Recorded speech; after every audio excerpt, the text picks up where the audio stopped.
Et si on parlait de liberté? La liberté. Un gros sujet, vous savez que c'est la valeur principale de mes contenus, que ce soit mes podcasts, ma chaîne YouTube, etc. On parle souvent de liberté. Comment être libre? Et il est vrai que nous sommes dans un monde aujourd'hui où c'est le grand débat. Où on place nos libertés, quelles sont les limites, qu'est-ce qui nous empêche d'être libre, qu'est-ce qui nous permet d'être libre. On a des gros sujets actuels avec cette crise sanitaire, qu'on a en plus les grands débats qu'on a sur le pass, sur le vaccin, pas vaccin, etc. qui font que, oui, aujourd'hui, on se pose beaucoup de questions sur comment être libre dans un monde où on n'a pas l'impression d'être libre. Et comment trouver justement son flow dans le chaos, comment rester zen quand on a l'impression de perdre le contrôle sur sa liberté et qu'on a tous ces enjeux. Donc je vais baisser un peu Waze là qui va beaucoup parler. Et pourquoi je vous parle de ça? Parce que c'est vrai que c'est un gros sujet. Et je crois qu'il faut parler aussi des différents niveaux de liberté. Et comme je parle souvent de liberté plutôt financière et même géographique, souvent j'apporte d'autres visions de la liberté qui sont pas que liées à ça, parce qu'on l'oublie trop souvent. Et si aujourd'hui vous voulez être libre dans ce monde où vous avez l'impression justement de ne pas l'être, ou que c'est très compliqué de l'être, écoutez attentivement ce que je vais vous dire aujourd'hui. Déjà, on va parler des différents niveaux de liberté. Pour moi, il y en a cinq principaux. J'en profite rapidement pour vous dire aussi que j'ai fait un pack de programmes trouver son flow dans le chaos et comment réussir à level up dans la crise, où vous avez plein d'éléments sur la connaissance de soi, comment trouver sa voie, comment trouver sa vocation professionnelle, comment créer son indépendance financière, comment trouver la bonne voie pour soi, pour son métier idéal ou créer son business. Bref, vous avez tout un gros pack sur les relations, sur l'argent, sur trouver sa voie, sur la confiance en soi, etc., l'estime de soi. Allez-y, profitez et j'espère que ça pourra vous aider à aller beaucoup plus loin sur tous ces sujets qui sont extrêmement importants, passionnants. Si vous avez envie d'avoir accès à mes meilleurs conseils et meilleurs programmes qui sont pour le coup payants. C'est en dessous, allez voir ça. Déjà, on va parler des différents niveaux de liberté. Pour moi, il y en a cinq principaux. Le premier, c'est le premier niveau qui est plutôt lié pour moi à la liberté géographique. Pourquoi? Parce que même sans forcément avoir une grosse liberté financière, on peut être nomade avec un style minimaliste, style de vie, mode de vie minimaliste, peu importe. On peut être nomade, on peut bouger. Il n'y a rien de pire pour moi que d'être enfermé quelque part. Ça peut être un choix. Encore une fois, on dit souvent que la liberté, c'est pas l'absence de contraintes, c'est le choix, justement, d'avoir le choix. Et je crois que ce qui est très important de comprendre, c'est que quand on veut être libre, et avoir ces différents choix, il faut comprendre que, oui, tout part de notre décision du mode de vie. Si vous êtes à l'aise pour vivre à un même endroit, que vous aimez un endroit, ok. Si vous aimez bouger, ok. Si vous aimez comme moi la version un peu hybride, donc ça veut dire que j'aime bien avoir un emplacement unique et bouger comme je veux. Aujourd'hui, si je vais partir en voyage du jour au lendemain, je pars. Bien entendu, avec le contexte sanitaire, c'est un peu plus compliqué, mais j'ai aucun problème aujourd'hui à pouvoir aller partir en voyage quand le contexte le permet. Donc, ce qui permet d'avoir cette liberté géographique. La deuxième, c'est la liberté financière. Qu'on le dise, on dira ce qu'on veut. Le fait d'avoir la liberté financière, c'est quoi la liberté financière? Pour moi, c'est justement avoir assez d'argent pour vivre et ne pas avoir dans son travail, c'est beaucoup lié au travail, des engagements qui obligent à être tout le temps en train de bosser à des heures définies par l'extérieur. La liberté financière, un exemple, c'est si je prends mon cas, je suis entrepreneur, je bosse où je veux, quand je veux, je peux bosser beaucoup, mais c'est pas grave. Comme je peux décider de pas bosser, il y a toujours une part de travail, ce serait mentir de dire qu'on ne travaille pas. Et en plus, quand on est passionné, on compte pas les heures. Mais surtout, ce qui est important, c'est que j'ai pas à me dire, il faut que je me réveille à 8 heures pour aller pointer pour un boss. Non, je travaille, moi, à mon rythme. Je suis mon propre patron.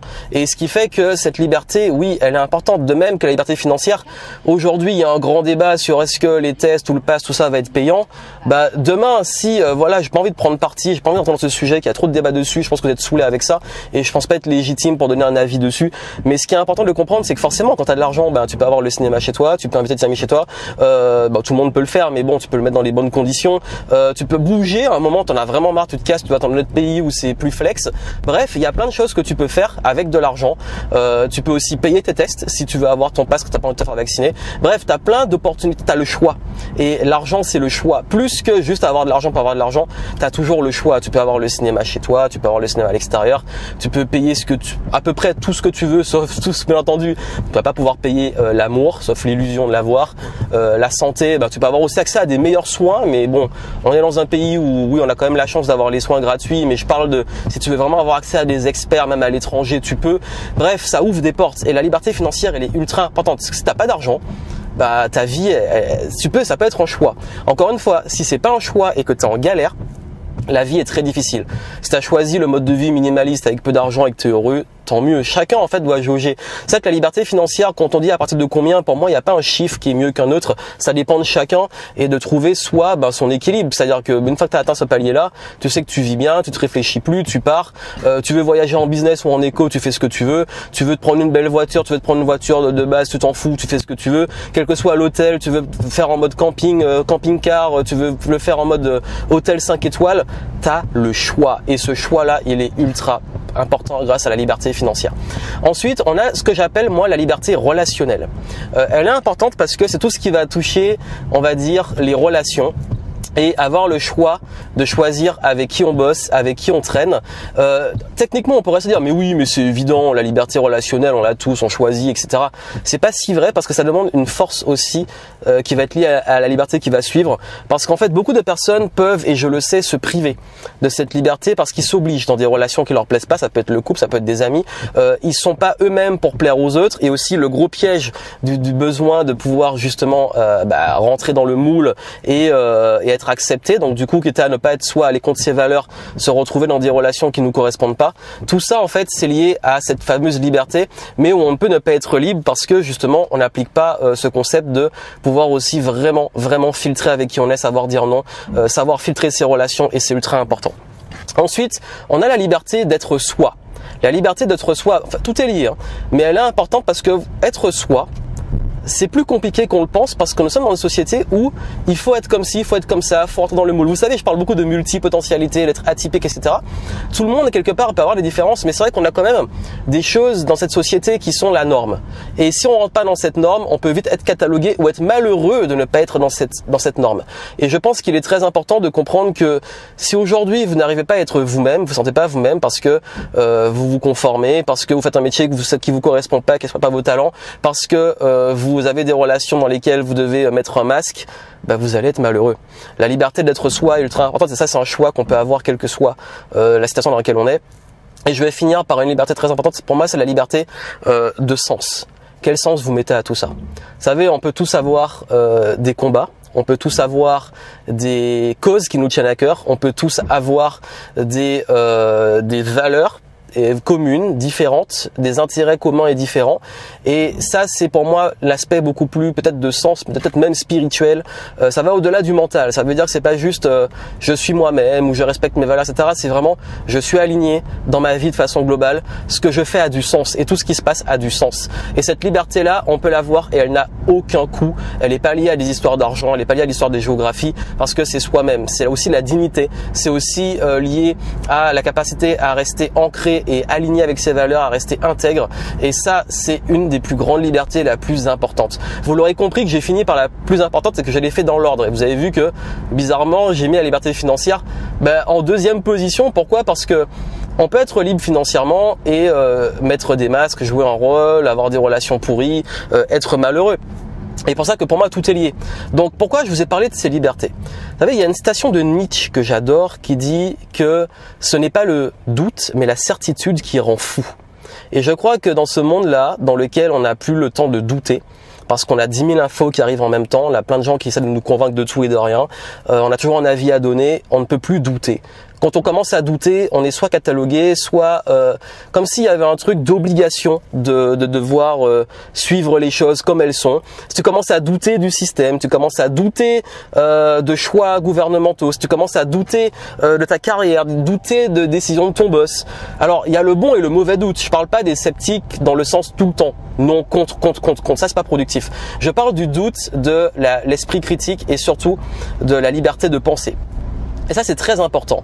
Et moi, là où je mets toujours des warnings, c'est que dès que une situation m'enlève justement cette capacité à douter ou que la personne en face de moi est trop pleine de certitude.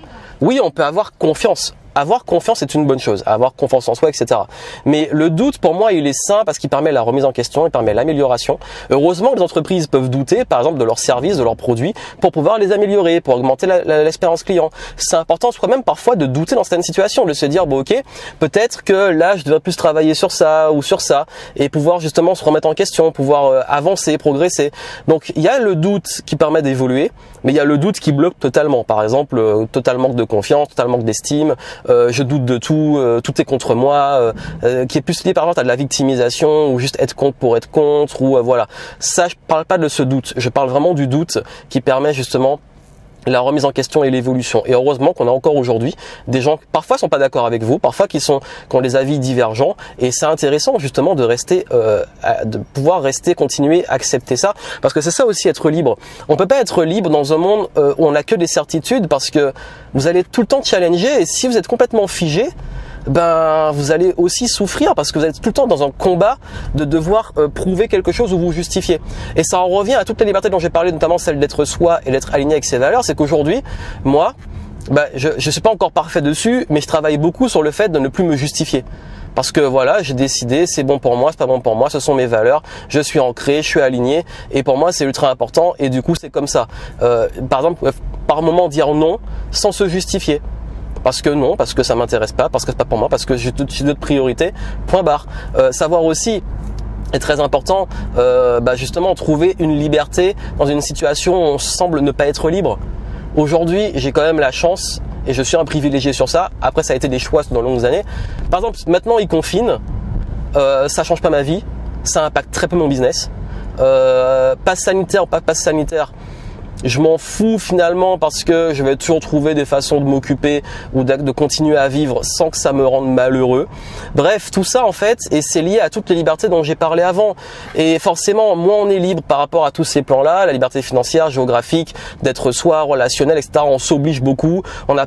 Financièrement, on est coincé, donc on est obligé de faire des choix qu'on n'aurait pas voulu en priorité si on avait plus d'argent. Bref, tout ça qui fait que oui, le combo de toutes ces libertés, c'est ça qui permet d'être vraiment libre. Et je voulais vraiment le partager avec vous parce que je crois qu'aujourd'hui on a tendance à perdre le sens de la liberté, et je crois que dans liberté aussi on oublie un mot qui est responsabilité. Et la responsabilité, c'est comprendre que oui, quand tu es libre, faut pas oublier une chose, parce que souvent on peut culpabiliser, on peut se dire mais moi par exemple, honnêtement, je suis un privilégié dans cette crise, sur plein d'aspects. Dans mon entourage proche, il n'y a pas eu de soucis de santé. Moi, j'en ai pas eu. J'ai pas été impacté au niveau du business. Au contraire, ça a été bénéfique pour moi. J'ai pas souffert du confinement. J'ai pas eu de graves problèmes. Voilà. Et franchement, quand moi je dis ça, je dis j'ai de la gratitude. Et justement, je me dis oui, je suis libre. Et quoi qu'il arrive, dans ma tête, en termes de dignité, en termes de valeur, je vais toujours au maximum faire de mon mieux. Mais c'est une responsabilité. Parce que je suis libre, mais j'ai d'énormes responsabilités vis-à-vis de mes équipes, les gens que je dois payer, vis-à-vis de mes clients, où je dois assurer de délivrer, vis-à-vis de moi-même, parce que ayant quand même des personnes qui me suivent, un leadership, donc un exemple, je suis un exemple pour certains, je dois quand même faire de mon mieux en restant intègre et sans non plus me rendre la vie dure, parce que je préfère rester moi-même. J'ai fait ce choix-là, on peut aussi jouer un rôle, c'est pas un problème, j'ai rien contre ça, mais j'ai décidé de rester moi-même, ce qui fait que forcément, je dois montrer l'exemple. Donc je dirais pas irréprochable parce que personne n'est parfait, mais je dois faire au mieux pour justement être le plus droit dans mes bottes et responsable auprès des gens qui me suivent pour les aider à choisir. C'est pour ça que je prends jamais parti. Quand on me demande des opinions politiques, des opinions sur des choses et tout, je vais pas par exemple, imaginez je commence à vous dire moi je suis contre le vaccin. En fait, il y a des gens qui me font confiance qui vont me suivre sur ça. Alors que si c'était mes convictions, encore une fois, moi, en plus d'ailleurs, je vous dis transparence sur ce sujet-là, j'ai pas un avis pour ou contre. Sur le coup, je suis vraiment dans le doute total, ni pour ni contre. Je suis pas dans les certitudes absolues.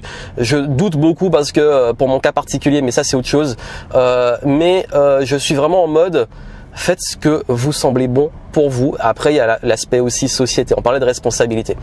Sur ça aussi, mais si à un moment tu commences à te dire la société te demande des trucs qui vont vraiment contre mon intérêt, mais à un niveau extrême, là oui, pose-toi des questions et puis cherche ta liberté dedans. Parce que oui, il y a des responsabilités, mais à un moment, les responsabilités, où on met les limites. Si c'est des responsabilités pour soi vis-à-vis des autres, la responsabilité justement de redistribuer, la responsabilité de faire attention je vais donner un très mauvais exemple parce que là je suis en train de faire une vidéo en conduisant. Bon, c'est interdit d'avoir un kit main libre quand on conduit. Je tiens pas le téléphone, je suis attentif, je parle. C'est comme si je parlais. Souvent quand j'ai quelqu'un à côté de moi, on discute. Bon, on pourrait débattre, on pourrait dire Johan, t'es irresponsable et tout. Mais bref, Aujourd'hui, je suis responsable au maximum quand je prends le volant. Là, ils vont dire, ouais, non, en fait, c'est un très mauvais exemple dans le contexte actuel. Bref, en fait, il y a plein d'exemples comme ça où oui, on a une part de responsabilité et que pour être libre, il faut penser aussi aux autres. Après, s'il y a une différence pour moi entre responsabilité et collectif et les devoirs, et aussi sa propre sécurité et tout ce qui va être lié au sacrifice. Pour moi, on ne devrait pas avoir à se sacrifier pour les autres. Pour moi, il y a une différence aussi entre les compromis et le sacrifice. On parlait de relations tout à l'heure. Pourquoi aller se créer des relations dans lesquelles, imaginez des relations dans lesquelles il y a cette notion de sacrifice. Non, ok, on fait des compromis, on fait des choix, mais pour moi, un compromis, c'est quelque chose, je déteste d'ailleurs ce concept de compromis, mais si on doit en faire, pour moi, au lieu de vouloir couper la tarte, pourquoi ne pas agrandir la tarte? Pourquoi ne pas chercher que tout le monde trouve un intérêt commun? Il y a tellement de situations où les gens vont aller commencer à se diviser, à vouloir se mettre dans différentes situations de conflits, etc. Alors qu'on pourrait très bien trouver une entente qui corresponde à tout le monde, une entente où tout le monde est gagnant. Où ce truc, il faut toujours faire des sacrifices pour les autres et puis les gens se rendent malheureux et après ils disent ouais mais je me suis sacrifié et puis personne fait rien pour moi. Tu l'as choisi. En fait, faut pas attendre en retour. Donc être libre sur ça aussi, c'est important. De pas chercher à chaque fois qu'on fait un truc à vouloir attendre des autres, attendre de l'extérieur. Prenez votre responsabilité, prenez votre souveraineté, comme on pourrait dire, prendre sa propre souveraineté personnelle, et c'est ça qui permet justement de, aussi en prenant ses responsabilités vis-à-vis de la sécurité des autres et du bien-être des autres, mais aussi ne pas tomber dans un sacrifice où on attend des autres de la gratitude ou d'être redevable, et plus focaliser sur comment moi, en fait, je suis finalement droit dans mes bottes et je fais ce qui est juste. Oui, ce qui est juste, c'est subjectif. Forcément, c'est une question de valeur. Vous, ce qui va vous sembler juste peut pas sembler juste pour les autres. Mais quelque part, finalement, on peut dire que la justice, qui est l'un des plus grands concepts de l'histoire, la justice, on l'a naturellement. Pourquoi? Parce que je vais donner un exemple extrême. Et encore une fois, ne me faites pas dire ce que je n'ai pas dit. Je suis pas en train de comparer ce qui se passe maintenant à ce qui s'est passé durant la Seconde Guerre. C'est pas du tout le but. Je donne juste un exemple qui est un exemple en parlant de justice. Il y a eu une époque où, oui, être entre guillemets collabo, bon, c'était le mot qui était utilisé, c'était ce qui était dans la partie, c'était ce qui était légal. Mais est-ce que c'était ce qui était vraiment juste? Est-ce que d'aller dénoncer des gens à ce moment-là était vraiment une forme de justice? On pourrait dire vis-à-vis des gens qui l'ont instauré, vis-à-vis des gens qui avaient peur, c'était peut-être le cas. Mais si on monte vraiment à un autre niveau, c'était totalement injuste. Pourtant, c'était légal. Et c'était vraiment même une obligation. Fallait le faire. Donc, ce qui m'amène, il y a des différentes époques où il y a eu des trucs comme ça. Pourquoi je vous parle de ça? Parce qu'aujourd'hui, je pense que faut pas confondre ce qui est juste du point de vue de la loi, même si généralement c'est plutôt bien fait. Il y a des problèmes, bien entendu, je suis d'accord, et vraiment je suis contre l'injustice. Enfin, l'injustice, c'est un truc qui me rend le plus dingue. Mais également, faut comprendre aussi qu'il y a ce qui est juste du point de vue de la morale et des valeurs. Faire du mal à des gens, les faire souffrir, discriminer d'une façon ou d'une autre, catégoriser pour amener à une souffrance ou à une baisse de privilèges. Bref, tout ce qui est lié à la nuisance, oui, c'est pas le concept de justice et ça doit être puni ou interdit et puni. Donc nous sommes naturellement, comme même quand nous sommes enfants, nous avons assez d'empathie pour savoir ce qui est juste et injuste. Donc quand je vous parle de ce qui est juste et injuste, au-delà de vos valeurs personnelles, il y a aussi les valeurs humaines. Et je pense que dans la nature, nous avons quand même cette intelligence presque divine de savoir au fond réellement ce qui est juste et quand ça dérape et quand faut dire stop et faire justement justice quand des lois et autres peuvent devenir injustes. Donc je vous parle de ça parce que c'est vrai que c'est un gros débat philosophique qui est aussi complexe par rapport. Encore une fois, je vous dis, moi, dans le contexte dans lequel nous sommes, j'ai des opinions, j'ai des doutes, j'ai des zones de flou. Il y a des choses sur lesquelles il y a beaucoup d'incertitudes, pour être honnête avec vous, mais là où je reste vraiment, moi dans ma façon de faire, c'est que je respecte les combats de chacun, je respecte les pris à partie de chacun, je respecte aussi les opinions de chacun. Maintenant, ma limite, elle est dans aussi, comme je vous ai dit, mes valeurs et ce qui me semble juste. Et l'éducation que j'ai reçue aussi, et sur ça j'ai beaucoup de gratitude par rapport à mes parents, de dire bon ok, peu importe ce qui se passe autour de moi. On parle de liberté. La liberté, quand ma liberté est en danger, ou quand je vois qu'elle est risquée, je me reconnecte toujours à tout ça. Géographiquement, est-ce que je suis à la bonne place? Encore une fois, l'herbe n'est pas forcément plus verte ailleurs, mais au moins je sais que je suis mobile, je peux bouger. On a quand même la chance, entre guillemets, en France, d'avoir un passeport qui permet d'aller dans la majorité des pays possibles. Ensuite, il y a la liberté financière, sur laquelle j'ai beaucoup travaillé durant les 10 dernières années et que j'ai acquise, qui me permet d'avoir suffisamment d'argent et de sources régulières pour pouvoir être réellement libre et faire ce que je veux. Entre guillemets, dans le respect des autres, bien entendu. D'avoir le choix, et le choix, il est ultra important. Et j'ai également aussi cette liberté d'être moi-même, dans le relationnel, donc la liberté relationnelle, et d'être moi-même, qui fait que mes relations, je me force pas, c'est fluide, je respecte les autres, j'apprends à dire oui, à dire non, à dire stop, à me protéger aussi des choses vampirisantes ou toxiques, à savoir aussi éviter au maximum, on n'est jamais parfait, mais de pas juger trop les autres, de les aimer comme ils sont, d'accepter, et puis si on n'est pas compatible, on n'est pas compatible, pourquoi se forcer tout le temps, toujours se forcer pour les autres et tout. Et puis bien entendu, l'aspect sens. Ça veut dire que là, on peut pas juger, c'est que chacun met le sens qu'il veut à ce qui se passe dans sa vie, au niveau social, etc. Forcément, il y a des enjeux qui nous dépassent nous-mêmes. Et je voulais finir sur le sens parce que je pense qu'il y a aussi, j'ai parlé beaucoup du sens personnel, mais je crois qu'il y a un sens aussi presque divin de ce qui nous dépasse. Ça veut dire comment on voit, quelle est la conception de la vie, comment on a une valeur spirituelle, des valeurs qui nous dépassent, et des choses sur lesquelles forcément on va avoir un impact et un sens qui va nous connecter à des choses qui nous dépassent. Et je pense qu'au lieu d'avoir juste la liberté individuelle, il y a aussi cette liberté, cette notion de je m'accroche et je mets du sens à des choses plus grandes que moi, sur lesquelles je contribue. Quelle est ma part dans l'univers, dans la société, comment je contribue à grande échelle, et tout ça c'est ultra important pour pouvoir toujours garder finalement, en fait je crois que c'est important dans la vie d'avoir aussi cette notion de choses qui nous dépassent, comme si on avait une mission sur Terre, une contribution, quelque chose à laisser, une trace qui nous dépasse l'échelle même de notre vie en termes de temps, mais aussi en termes juste de vie, de notre existence. Donc ça veut dire quel impact on va avoir au-delà de notre passage du moment qu'on sera en vie et qu'est-ce qu'on va laisser pour les futures générations. Donc voilà un peu ce grand débat philosophique que je voulais vous faire. C'était spontané, j'avais envie d'allumer la caméra et j'ai pris mon téléphone, je vous ai fait ça là, le temps de faire un petit trajet en voiture de moins de 20 minutes. Je voulais vraiment le partager, c'était des idées que j'avais. Vous me direz ce que vous pensez au-dessus, en dessous, pardon. Encore une fois, je vous ai dit, je suis pas dans ces... Enfin, j'ai envie qu'on s'élève un peu les débats parce que je pense que tout le monde fatigue là, pour contre le pass sanitaire, pour contre le vaccin, pour contre le Covid, on s'en fout. Pour moi, il y a là, on n'est plus au débat, même plus de politique et tout, même s'il y a une grosse part politique, on est à des débats vraiment de valeurs, on est débats humains, de où on emmène l'humanité en fait. Parce que pour moi, c'est pas juste en France, c'est global. Donc c'est un grand débat philosophique. Dites-moi vous, comment vous arrivez à trouver votre liberté quand les choses vont pas forcément dans votre sens. Et j'en profite, j'ai fait un petit truc, bon voilà, je le place comme ça. J'ai fait un petit pack pour vous, ça intéresse des personnes. J'ai proposé pour ceux que ça intéresse un pack trouver son flow dans le chaos et comment apprendre à se connaître. Donc quand on parlait de liberté géographique, financière, d'être soi, etc. Ça demande de se connaître, ça demande de développer certaines justement connaissances de soi, certaines philosophies de vie, certaines indépendances financières dans son travail, etc. Donc ça vous intéresse de développer ces sujets, je vous ai fait un pack de programmes sur lesquels vous allez apprendre à trouver votre voie, à développer la connaissance de vous, de vos valeurs, à pouvoir aussi développer justement l'abondance financière et l'indépendance financière par rapport à vos critères, en étant pleinement vous-même. Et puis aussi, je parle des relations, etc. Allez voir ça, c'est un pack, il est complet, vous avez plusieurs programmes avec une grosse réduction, c'est en descriptif, je vous ai mis ça, j'y ai pensé là, parce que pendant, là en ce moment j'enregistre en été, et je sais que vous êtes très nombreux à vouloir des petits programmes comme ça sur ces sujets-là, donc allez-y, let's go.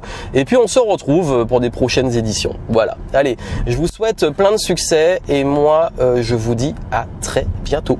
Ah oui, et abonnez-vous à la chaîne et puis suivez le podcast, la chaîne YouTube, la chaîne principale et secondaire qui fait, et continuons de level up, de progresser ensemble et de prendre de la hauteur.